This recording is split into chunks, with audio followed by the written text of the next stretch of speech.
It's that 242 dope.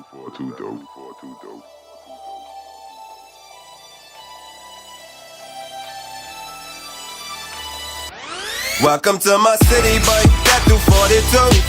Yeah, I love my city, boy, like everybody do. Chilling in the sun, like everything is cool. All right, go ahead and introduce yourself, man. What's your name? What do you do? Giovanni, Mofire Johnson. I'm a amateur MMA fighter. I'll be pro debuting July 30th. July 30th? Yeah. That event will be in Nassau or? Yeah, I saw for a local promotion named Beaumont. It's going to be at Nassau, looking at that Kendall Isaac's gym. All right. And when is it?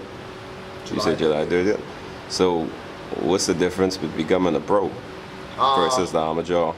Well, one, the talent pool is deeper, and there's money involved. You get paid for all of your fights, pretty much. It's pretty much just like the D League in basketball or baseball for the minors. When you really want to step up your level of competition, it's just like, hey, you go where the big fish are. That's the pro league. How many Bahamian MMA fighters are actually pro?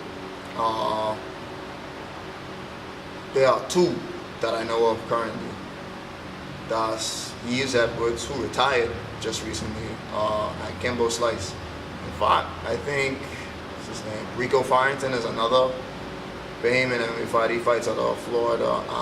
And Robert Turnquest, I think, he fights up in, I think it's Pensacola, some up north in Florida. He just recently fought for the last event we had. All right, so regardless, you're going to be making some kind of history because there isn't that much Bahamians who are actually pro in MMA. I would be the first pro Bahamian fighter strictly trained out of the Bahamas. Excellent, excellent. So tell us a little more about yourself, man. What would make you want to be in MMA? Because you mean you a Bahamian. Most Bahamians don't do these kind of things, you know what I mean? Well, MMA for me, like, that was like a spin-off of kickboxing, really, because I always wanted to do martial arts, always, from when I was younger. But, you know, Bahamian parents, they don't want the kids to get hurt, they're scared, all type of booger, you can't do that, no. So pretty much I ruled out martial arts, but I was able to take up a Taekwondo class in 2009. I did that for about 6 months. Someone introduced me to MMA. They're like, "Mark, come across the road. We got MMA classes, you know." And it started off as Sanda, which is my base, which is pretty much kickboxing with takedowns. All right, like introduction to MMA, really. No submissions, no ground game. It's just I'm allowed to tackle you. I'm allowed to pick you up and slam you. I'm allowed to punch kick you. All right, and I just developed a love for it. I had my first MMA fight, but my first Sanda fight, 2010, a year after I started training. There's a tournament. I won both fights, and it's kind of like, wait, like this is nice, you know. After pouring yourself into something you don't like, just like working a 9 to 5 for other people, you know, you ain't really no life in that. And I found life in this, so it's kind of like, but this is something I can do for the rest of my life. Not for the rest of my life, but until I can't do it anymore. So it just took off from there. Solid. So what you think about support for this kind of thing from family, friends, and the Bahamas overall? I don't know. It's kind of tricky. It's real tricky when it comes to pursuing your dreams. On the whole, really, a lot of my family really didn't understand, I guess. It was kind of negative. I mean, I shout out to my mom, shout out to my dad. You know, they're real, especially my dad. My dad was real supportive. You know, my mom's as supportive as she can be, but like other family members were just like, "Man, you need to go get a job. You know, you wasting your time." Man, go work in one bank, man. Exactly. Something regular, man. Be regular, pretty much. Yeah. You need to fit in. You need to, pretty much, they wanted me to make it in life how normal means. All right, to them I was wasting my time. So that could be discouraging, especially when they're coming from your family. You expect your family support to be behind you and stuff like that. Friends, on the other hand, like, they were more, I mean, like, we have really, like, true friends, they could push you, you know, and I had some good people, have some good people behind me, and they really pushed me, you know. Shout out to Giovanni, Pierre, like, you saw, he was a friend, dog, all right, but, yeah, it just takes that one friend out of the negative to say, hey, look, you're doing something positive, keep pushing. Not only that, like, they willing to invest in you. They see what you can be. They see what you're doing and how you affecting the community, the stuff, you know, you're doing. So it's just a balance, really. You gotta balance it. You gotta take the negative with the positive and just focus on the positive. All right. So what would you say to someone thinking about pursuing this kind of thing? I will say, because a lot of people are like, oh man, you go on big leagues, this and that, you be making money. It's like, man, like, I'm not personally doing it for the money. Like, this is just something I love to do. I wake up in the morning, I go to the gym, it's hard work, but at the end of the day, I'm doing what I want to do. Before you do anything in life, all right, you have to make sure you have love for it. I have love for this, all right? If you have love for it, pursue it, you know? I tell a lot of people, your hobby is, when you look at, like, people and their happiness, most people are happy doing their hobbies, even if it's not bringing them any monetary gain, is as long as they have that free time to pursue what it is they want to do, they're happy.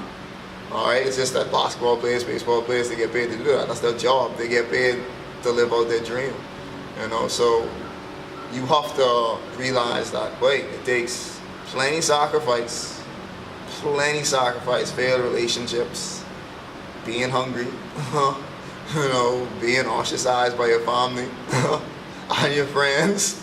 So, right, just if you could deal with all that, then by all means, but like, glove up, suit up, take it on the road. That's true. I can imagine you gotta be strong. Cause plenty times I show people look at you, but this way you're retarded. This way still kickboxing and thing and fighting. Sure, but that's people don't know no better, you know what I mean? Yeah, you do get a lot. People always ask, man, you still doing that? Like, it was funny, I actually had this conversation with one of the newer members in our gym. He's a Bahamian pro baseball player, all right? And I was telling him, like, congrats, but, you know, you stick to it. You stick to your dream, and now it's paying off for you. He was like, yeah. And he was going through the same thing. Friends, family, but you need to grow up, but you live in a pipe dream, you know? And it's kind of like, it's funny because in that moment, you don't have any support. I wouldn't say any, but you don't have their support. But when you make it, everyone's quick to say, man, good job. Yep, now all of a sudden everyone is a believer. Exactly, yeah. Now all of a sudden everyone believes in you. And it's kind of like, I don't necessarily need that from you. Not no more. Not no more. You know, it don't matter what you say anymore because they don't make it. All right. Yes, that's crazy though. But that's how it is, especially in the Bahamas. If you could say something to the government in terms, I guess, some type of sponsorship and like bringing this more to the forefront with things, what would you say? Or have you even tried pursuing something like that already?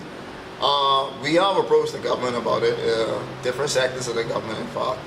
Right now, we're looking at Ministry of Tourism because MMA is one of the largest growing and fastest growing sports in the world. Mm-hmm. Okay, when it comes to sports on the whole, we as, you know, the #1 country in the Caribbean, you know, economically at least, are way behind.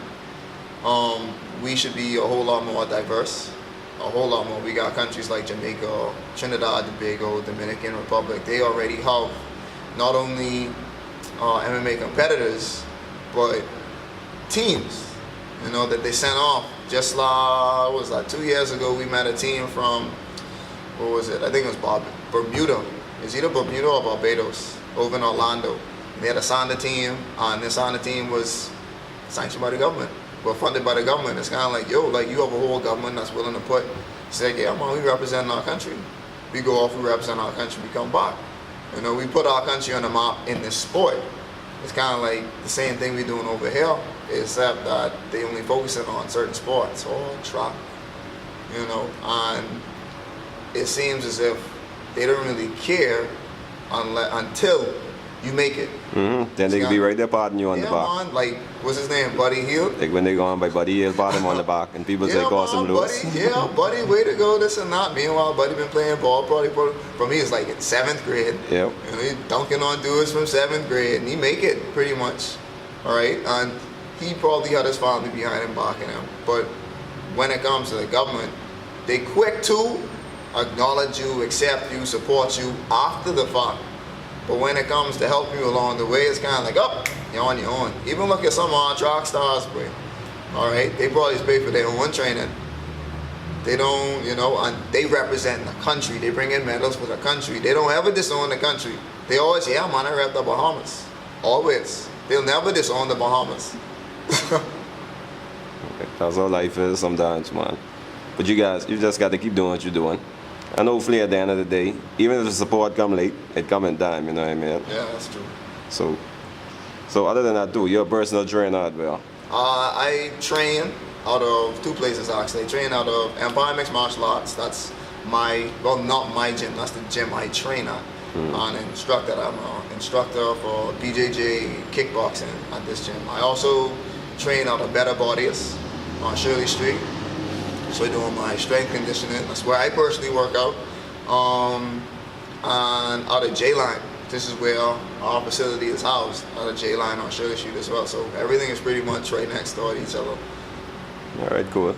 All right, and just to wrap up, tell everyone again your name. Tell them about your event coming up. All right, once again, Giovanni Mofire Johnson, coming to you from the Bahamas, fighting at Beaumont. It's going to be the promotion for this time is called Caribbean All-Stars. All right, going to be my pro debut, so make sure you come and support, not just me, but all local Bahamian talent. That's about it. And also they can find you. Oh yeah, you can find me on Instagram, Mofire MMA 242. You can find me on Facebook, Giovanni Mofire Harrison Johnson. You can find me on Twitter, Mofire MMA. Everything is Mofire MMA. Type that in, that's me. Solid. All right, man, it's a pleasure talking to you. Wish you the best. Thanks, man.